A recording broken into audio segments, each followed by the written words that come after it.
មានលុយដល់រាប់រយលានដុល្លារបងប្អូនទៅឲ្យគេបង្កក់បាននៅក្រៅប្រទេសដូចជាអង់គ្លេសដូចជាអាមេរិកអីចឹងខ្ញុំឆ្ងល់មែនតើបងប្អូនបាទហើយធនាគារ Print ហ្នឹងបាទគឺជាបាទរបស់លោកបាទ Chen Xi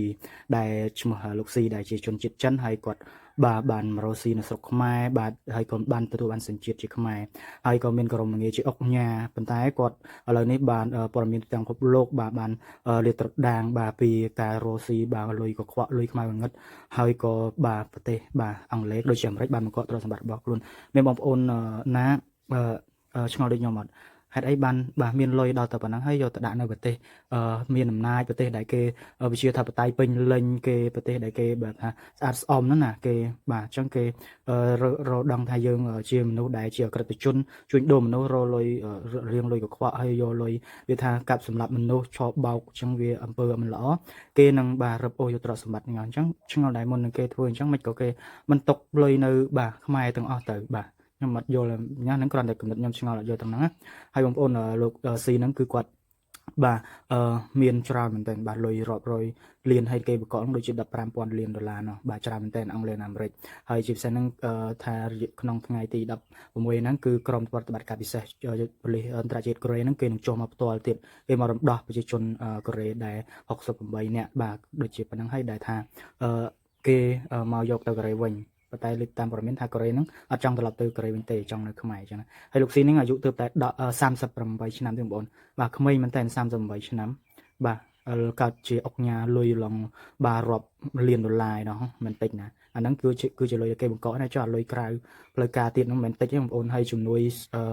ផ្សេងៗដល់កាកបាទក្រហមហើយលុយអូច្រើនណាស់ក៏ទៅបាទខ្ញុំអត់ចង់ឲ្យគេអាប់អន់កិត្តិយសដល់ប្រទេសជាតិរបស់ខ្លួនឯងទេកម្ពុជាទេប៉ុន្តែវាបាទវាជាអកុសលវាជាប្រទេសជាតិបាទរួមចំណែកមួយដែរយើងជាប្រជាជនមួយដែរហើយពេលដែលយើងទៅស្រុកគេផ្សេងគេសួរយើងបាទមកពីណាយើងមកពីប្រទេសកម្ពុជាគឺគេចង់និយាយថាគេរើសអើងគេស្អប់ហ្មងព្រោះជាប្រទេសដែលមានឈ្មោះបាទទឹកដីដែលជាតំបន់ជ្រកកោនរបស់អក្រិតជនក៏ដូចជាជនជាប់បោកផ្សេងៗហ្នឹងជាដីចាច់ចម្រៃកន្លែងដែលគេដាក់បនក្រហមមានហានិភ័យខ្ពស់មែនទែនដែរបោកប្រាស់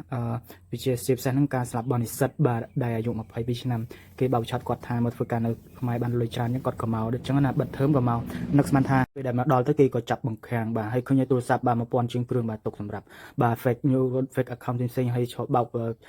អ្នកដែលគាត់បាទថតងងហើយក៏ចូលមកតមកគេក៏បង្ខាំងឲ្យធ្វើជា scammer ឲ្យចាច់ចម្រិតបាទផ្សេងៗចឹងណាទៅតាមអ្វីដែលធ្វើជាអំពើស្មុកគ្រោកកកវាប្រៀបដូចជាបិសាចស៊ីមនុស្សគ្នាឯងនឹងរស់ចឹងណាបងប្អូនគឺធ្វើទរណកម្មគ្នារហូតដល់បាទឆក់ខ្សែភ្លើងផងឲ្យបឺតគ្រឿងញៀនផងឡងគ្នាដល់ថ្នាក់កាំងបេះដូងស្លាប់ហើយខ្លះតាមព័ត៌មានផ្ទះលេខ2ទៅនិយាយកាន់តែសាហាវថាចងផ្អោបភ្ជាប់ជាមួយនឹងក្រែពីជាន់ឲ្យវាយឡើងឃើញចេញឆ្អឹងចេញអីណាអីចឹងណាហើយស្ដាប់ទៅវាខ្លោចផ្សាវាឈឺចាប់ណាបងប្អូនសិនតែយើងក្នុងស្ថានភាពបែបហ្នឹងវិញគឺវាបាទពិតជាវេទនាមែនតើហើយនេះគេបាទ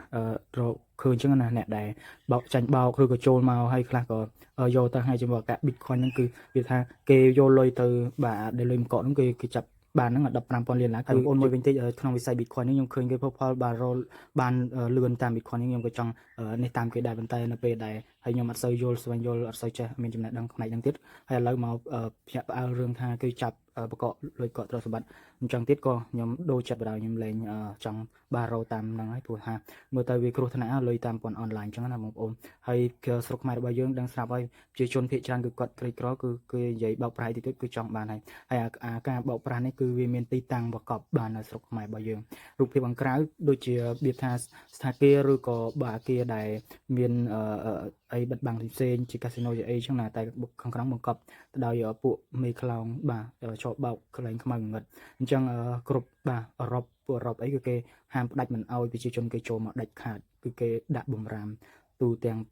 ប្រទេសរបស់គេហើយជាពិសេសពលានយន្តហោះដែលគេរៀបនឹងចេញទៅទេសចរដើរលេងនៅស្រុកបាទផ្សេងៗអញ្ចឹងគេដាក់បំរាមមកប្រទេសខ្មែរគឺគេដាក់សញ្ញាខ្វែងក្រហមមកជីកតំបន់គ្រោះថ្នាក់អញ្ចឹងបាទពិតជាបាទអន់ចិត្តហើយក៏ដូចជាសោកស្ដាយខ្លាំងមែនទែនដែលប្រទេសខ្លួនឯងបាទជាប់ជាឈ្មោះអញ្ចឹងបងប្អូនហើយមាន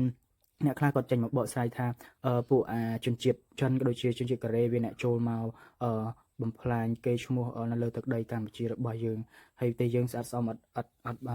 មានពាក់ព័ន្ធបងប្អូនគេយកឈ្មោះយើងប្រទេសយើងជា Cambodia ទៅលើឆាកអន្តរជាតិហើយទោះតែយើងបានមិនបានទទួលផលឬក៏មិនបានប្រព្រឹត្តក៏ដោយប៉ុន្តែវាជាប់ឈ្មោះអាហ្នឹងវាចង់និយាយថាឈ្មោះយើងគឺឈ្មោះក្រក់បាត់ហើយជា Cambodia ជាប្រទេសដែលវាថាគេនិយាយគឺពេញមាត់ថាជាទឹកដីអក្រិតជនទឹកដីពួកចម្រុកជាទីចម្រុកពួកក្រិតជនជនឆោបោកអីចឹងបោកប្រាស់ហើយទាំងយើងទាំងគេបើសិនជាយើងឮប្រទេសមួយហ្នឹងវាជាកន្លែងតំបន់អញ្ចឹងហើយតែយើងហ៊ានចូលទៅholiday ហ៊ានចូលទៅដើរលេងអីអត់គឺវាហាក់ដូចជាខ្លាចហើយទោះតែមានលុយប៉ុណ្ណាក៏គេអត់មកលេងដែរបើអញ្ចឹងជាការសោកស្ដាយខ្ញុំបាទមានតែប៉ុណ្្នឹងទេអរគុណបងប្អូន